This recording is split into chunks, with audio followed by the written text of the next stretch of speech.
Fala pessoal, tudo bem com vocês? Eu sou a Dani, para quem não nos conhece, há mais de 1 ano e meio a gente está vivendo em um motorhome, vivendo e contando várias histórias incríveis para vocês. Mas antes de mostrar essa história, eu quero pedir a ajuda de vocês. A gente está com a meta de chegar a 100 mil inscritos e só depende de vocês. Então pausa esse vídeo rapidinho, vai lá e ajuda a gente a contar essa história.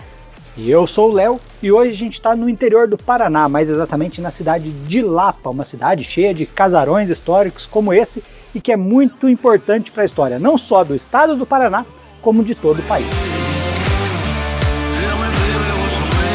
Lapa é um município de 45 mil habitantes que fica a 60 quilômetros de Curitiba, capital do Paraná.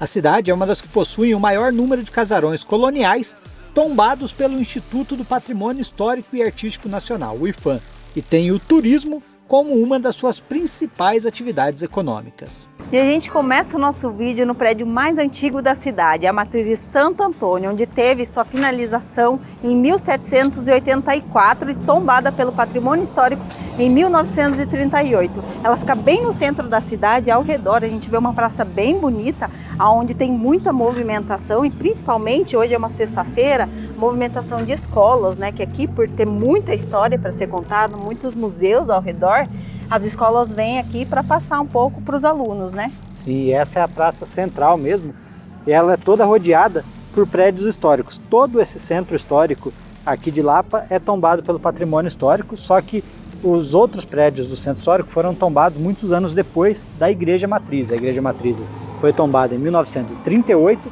e o restante do centro histórico só em 1998. Então, foram muitos anos depois, mas aqui está tudo muito bem preservado, que acaba atraindo as pessoas para cá. Nós temos um centro histórico de 14 quarteirões tombados, são 256 imóveis tombados, a nível nacional, a nível estadual e também municipal. E é uma cidade onde que o cidadão ele usa o centro histórico, não está lá para ser decorado, não. As pessoas vêm aqui, a Igreja Matriz que é aqui, tem missas diariamente, o mercado é aqui do ladinho, aqui tem feira. Então, assim, é uma cidade onde o cidadão ele desfruta do centro histórico, né? Ele vive para a sua vida no dia a dia. Né? Ele convive com isso. Alguns centros históricos não, eles estão mais para preservados, para decoração, para o visitante, para o turista, certo? A Lapa não, a gente tem aqui na frente um cartório, né? Na esquina de baixo uma panificadora. Né? Tudo isso faz parte da vida do lapiano, essa convivência com o antigo.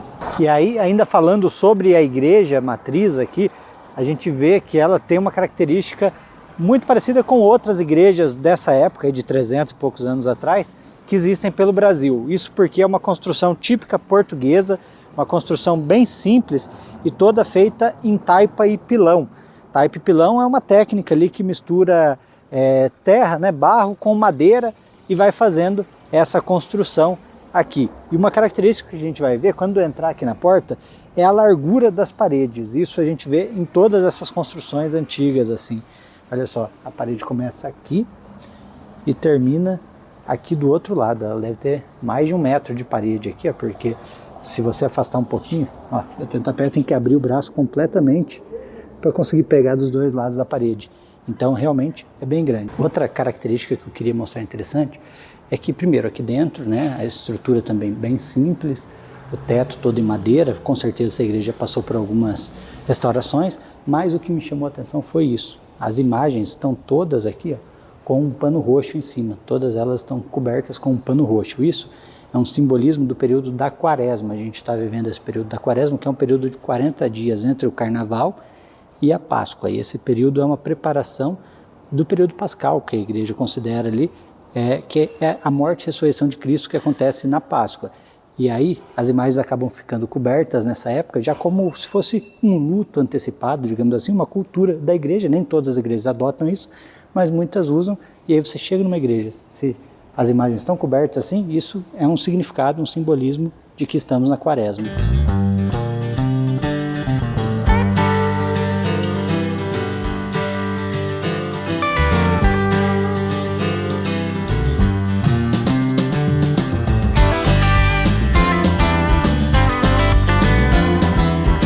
E como toda cidade histórica, a gente gosta de procurar aqueles comércios tradicionais. A gente chegou aqui nesse bar, a gente já vê pelo balcão aqui que é realmente bem tradicional. E eu encontrei aqui seu Zé do Vale, tudo bem? Seu Zé? Tudo bem, né? Tudo jóia. A gente tá conhecendo aqui o bar do senhor, já tem uma história, né? Quantos anos o senhor tá por aqui? Estamos aqui com mais de 52 anos. 52 anos. 52 tocando bar aqui. Bar. Só com um bar. E de lá pra cá, mudou alguma coisa na estrutura dele? Algumas coisas a gente mudou, né? Porque antes eu tinha bar e mercearia junto, né? Hoje é só o bar mesmo, né? Sim. E tivemos momentos bastante movimentados também. Trabalhei inclusive com 2 mesas de jogo aqui, né? E, então era outro movimento, sabe? Na verdade o movimento era bem maior. Sim. Sabe? É. E hoje está mais calmo, mudou muita gente. Eu cheguei durante esses 50 anos, também vai morrendo gente, né? vai diminuindo os clientes. Mas graças a Deus está sobrando nós, né? E a gente tava andando aqui por Lapa e um amigo mandou pra gente que aqui tinha uma coxinha especial, que era a coxinha de farofa, que é muito tradicional aqui. E a gente foi atrás e conseguiu achar. Ó. Ela é assim, não tem formato de coxinha, né? Mas ela é bem bonitinha até. Essa aqui a gente pagou R$7. E a história dela é que diz que na festa de uma igreja sobrou farofa, frango e massa de pastel. E eles, para não jogar fora, resolveram misturar, né, a farofa com o frango e enrolar a massa de pastel em volta. E daí tem esse formatinho aqui, ó. E a gente foi, não demorou muito para achar, né? É rapidinho, é o acho salgado que foi tradicional daqui. Isso, acho que foi no segundo restaurante que a gente foi e já tinha. E agora vamos provar, né? Será que eu corto? Vou tentar cortar Corta no meio pra gente ver. ver como é que é. Ó, Quebra ela no meio. É uma massa de pastel. uma massa de pastel. É um, Bastante farofa. um frango com farofa. Tem que ver se vai ser fácil de descer. Experimenta aí pra ver. Eu vou morder pouquinho, tá?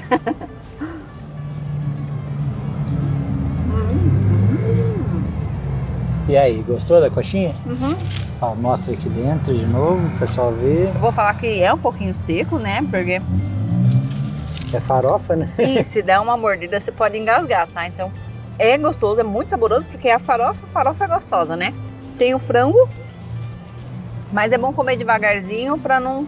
Porque senão vai virando uma bolinha na boca, né? Porque a farofa endurece um pouco, né? É igual comida, se você faz um misturado lá e bota a farofa, vai ficar durinho, então... Mas é muito saboroso, é muito gostoso. Um pouquinho do bar do senhor, tá vendo aqui, tem umas coisas bem tradicionais. Vi aqui a salsicha em conserva, né? Sim. Isso faz aqui, parte do aperitivo. Isso aqui, quem ia nos bar antigamente, Sim. isso aqui, né? Uma cachaçinha, isso aqui é bom. Uma salsicha, não pode faltar aqui. Não pode faltar. Só que ainda eu tô em falta aqui, que agora tem o rumops. O rumops é um peixe na cebola. Ah, tem peixe em conserva também? Isso agora, ultimamente, infelizmente, a pessoa que servia nós aqui morreu. Ah, tá. Vinha lá da fazenda Rio Grande. A pessoa fazia e trazia. Trazia. Esse pessoal morreu e daí aquele negócio, não é toda a família que às vezes assume aquele lado, né, do familiar do pai, né, mãe, né?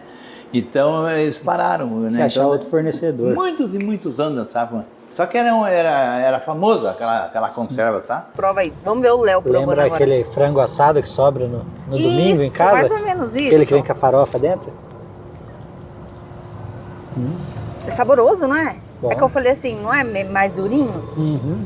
Então é muito saboroso, gente. Se vir pra lá, pô, não deixa de provar não, porque Aí, ó, acho já que sabe, vale a pena. quando sobrar aquele frango assado de domingo, Pronto, que vem aí. recheado de farofa, depois você põe dentro de uma massa de pastel e faz a coxinha de farofa. Aí, fica a dica aí pra vocês.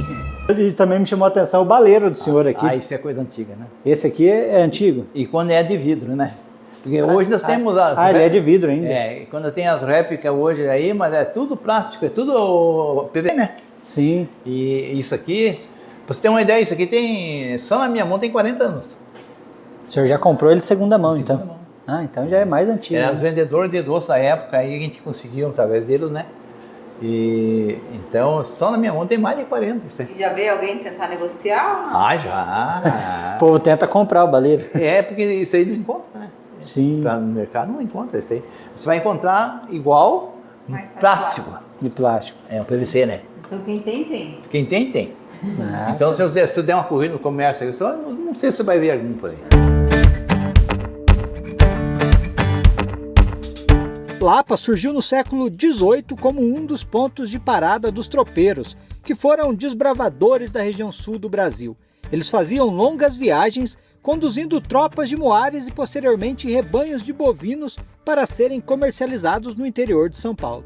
A Lapa, como toda essa região aqui que vem desde o Rio Grande do Sul vai até Sorocaba, que pega os Campos Gerais, ela se formou através do ciclo do tropeirismo, entre 1650 até 1900 e pouquinho, né?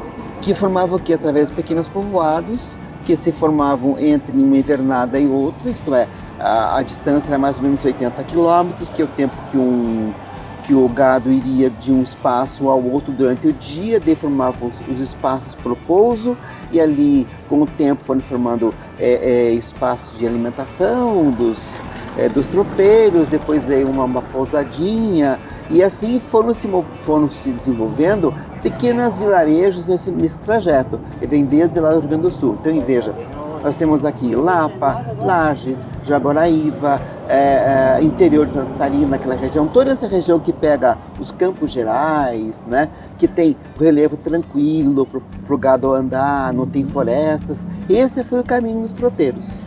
E uma curiosidade aqui, pelo fato de ser cidade histórica, tem 7 museus diferentes. Esse, por exemplo, é o Museu da Moda, ali embaixo a gente tem outro. E o legal é que tem um passaporte, você paga somente R$10, que te dá direito à visitação de 5 deles. E os outros 2 são gratuitos, mas também tem o teatro, que te dá direito à visitação por apenas R$4. Aqui, Leônidas, a gente tem um teatro do século XIX, né? Isso? Isso, o Teatro São João, o teatro de palco italiano. Pode ver que a plateia fica, o palco fica elevado, a plateia mais inclinada, os camarotes têm o mesmo nível da plateia, essa boca de cena quadrada. É tipicamente um teatro de palco italiano, né? Não tem nada a ver com o teatro elisabetano, né? Quando ele foi entregue, ele não tinha cadeiras, não tinha banheiros, não tinha nada, né? Ele foi restaurado em 1976, depois de 100 anos de vida, entre aspas, né? Com essa configuração aqui, né? Então a gente vê bem o quê? O símbolo de uma época onde as pessoas vinham assistir aos espetáculos. Então, na época não tinha bancos e nem cadeiras, o público trazia a sua cadeira de casa ou seu banco de casa, principalmente os camarotes que eram destinados aos sócios, né? Porque veja bem, o Teatro São João ele não foi construído pelo poder público, foi uma construção feita pela iniciativa privada. Então eles tinham sócios, era um clube chamado Associação Literária Lapiana, né? Fundada 3 anos antes, né? Que construiu o teatro. Sim. Depois foi vendido para a prefeitura, enfim, esse é um outro processo. Mas ele foi construído pelos sócios, então os sócios tinham direito a um camarote nas apresentações. A parte de cima não era subdividida com camarotes, era uma plateia comum. Só embaixo que tinha os camarotes. Andando ainda aqui pelo centro histórico de Lapa, a gente chega aqui ao prédio da prefeitura, que é mais um desses prédios antigos que tem aqui muito bem preservados. Aqui hoje em dia funciona a prefeitura municipal. Mas eu gostaria de dar um recado para vocês referente a um outro assunto, ao nosso canal. A gente está seguindo, fazendo essas viagens, conhecendo esses lugares, trazendo aqui para vocês, mas tudo isso tem um custo, tem uma dificuldade para ser produzido. Por isso agora a gente colocou aqui no nosso canal o programa de membros. Para quem quiser apoiar nosso trabalho, a gente vai deixar o link aqui na descrição. Para você ser um membro do nosso canal, paga uma pequena mensalidade por mês, vai ter o acesso a alguns vídeos exclusivos que a gente vai começar a produzir para os membros e ainda ajuda a gente a trazer e a cada vez ir mais longe para trazer conteúdo aqui para vocês. Um dos episódios mais marcantes acontecidos na cidade foi o Cerco da Lapa, durante a Revolução Federalista, que foi uma guerra civil no sul do Brasil entre 1893 e 1895. De um lado, os federalistas, que queriam mais autonomia para os estados. Do outro, os republicanos chamados de legalistas, que defendiam o governo. O cerco foi um conflito que durou 26 dias, em que poucos soldados resistiram aos ataques de milhares de federalistas. Para tomar aqui. E a resistência é feita pelos soldados que vieram do governo lapiano aqui. Tanto o general Carneiro, é famoso por isso, né? Pela resistência. Eles que asseguraram esses dias, foram 26 dias de guerrilha, eles que asseguraram os federalistas aqui, os revolucionários. Né? Era o cerco, foi feito pelos federalistas, mas o objetivo era cercar e não passarem da Lapa. Sim. Né? Não sei se fui bem explícito. Sim, entendi. Daí os legalistas, que era do governo Floriano, conseguiu nesses 26 dias atrasar o avanço deles e aí deu tempo de chegar a arma e as outras tropas. Exatamente isso. E com relação ao Cerco da Lapa, a Revolução Federalista, aqui hoje em dia existe o Panteão dos Heróis. Esse panteão ele foi construído em 1944 e aqui dentro tem restos mortais de pessoas que lutaram e morreram na época da Revolução Federalista, né? Na época do cerco aqui da Lapa. Então ainda existe lá dentro, o portão está trancado. Hoje, no momento que a gente está aqui, não sei se ele abre para visitação ou se não abre mais, ou está em reforma, porque a gente vê que lá dentro tem uma parte que está apoiada, então provavelmente não está abrindo para a gente entrar lá por causa dessa reforma, mas é um lugar aí que simboliza isso. O Panteão é um templo, normalmente, né? Usado, a gente ouve falar muito do Panteão Romano e tudo mais, é um templo que pode ser aí dedicado a um deus ou a guerreiros, heróis, e aqui, no caso, aos heróis locais aqui que lutaram aí nesse cerco da Lapa. E aqui outras referências ficam aqui ao lado, que são esses canhões que foram também utilizados nessa revolução, nessa guerra, digamos assim, que existiu lá em 1894. E olha só como que era um canhão aqui, eu não faço nem ideia como que funcionava isso daqui, mas olha, tem a data aqui, fabricado em 1895, esse canhão, né? E realmente é bem bacana de ver. Difícil de saber como funcionava, né? Se alguém sabe, comenta aí embaixo. Como que é morar e trabalhar aqui em Lapa? É um lugar tranquilo para viver? Olha, eu só tenho a elogiar. Eu, para mim, a não ser, é aquele negócio. A gente, com os anos bastante, né, passando, a gente notou que a gente acomodou um pouco, né? Assim, em termos de... Eu tive a oportunidade de sair com outras coisas mais aí, trabalhar com coisas maiores, né? Mas a gente acostumou com a turminha, que somos freguês amigos, que a gente tem aqui, né? Sim. Então daí você fica, sabe, você fica, como diz, ligado a essa família, essa grande família, sabe? Fora, né? E então daí é útil e agradável. Eu estou aposentado já há tantos anos, muitos anos já. Sim. Né? E então a gente sempre tem as rendazinhas por fora, né? Sim. Acaba... ficando por aí. Assim que acaba virando mais do que um trabalho, uma distração também, porque você vem aqui, conversa com um, com o outro e bate papo. Jamais ficar em casa, né? Porque daí você se acomodou, a coisa não é bom. Né? Ficar em casa parado, fica doente. Nem para a saúde, né?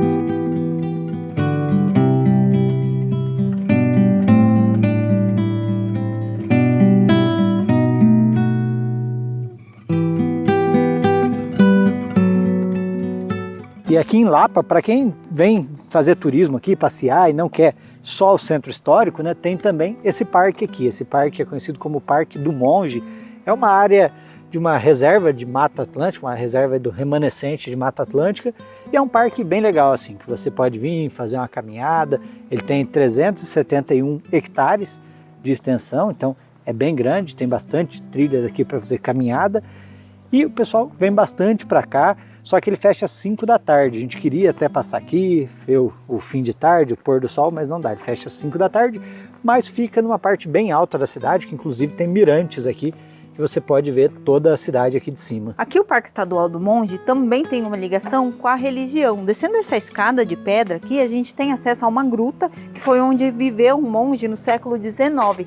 E ele aqui cuidava das plantas e das pessoas doentes. Então se criou, né, algo muito religioso em volta desse monge, que as pessoas trazem, né, suas imagens, fazem suas promessas e procissões. Isso, a gente vê aqui que tem muita coisa que as pessoas deixam aqui nesse lugar em agradecimento. Ó, tem placas aqui dizendo ao monge João Maria de Jesus, seria o nome dele, né, por uma graça alcançada, e tem várias coisas, inclusive imagens que seriam desse monge que viveu aqui. Aqui tem uma representação no formato de uma estátua, aqui do lado tem foto aqui. Não sei se essa foto é uma representação ou existiu fotos dele mesmo, porque século XIX a gente não sabe se existiam já fotos assim, né? É isso aí, mas fala aí pra gente se você já conhecia esse lugar. Infelizmente está interditado ali embaixo, a gente não consegue chegar na gruta mesmo, mas diz que até ali a gente consegue ter uma visão da água, né? Mas diz aí se você chegou até a gruta, chegou a conhecer e o que você achou dessa história, porque a gente vai ficando por aqui. Muito obrigada por ter chegado, deixa seu comentário, curte, compartilha e comenta aí pra gente. Um beijo, fiquem com Deus, mas nunca se esqueça. Viva a vida antes de partir. Até a próxima. Tchau.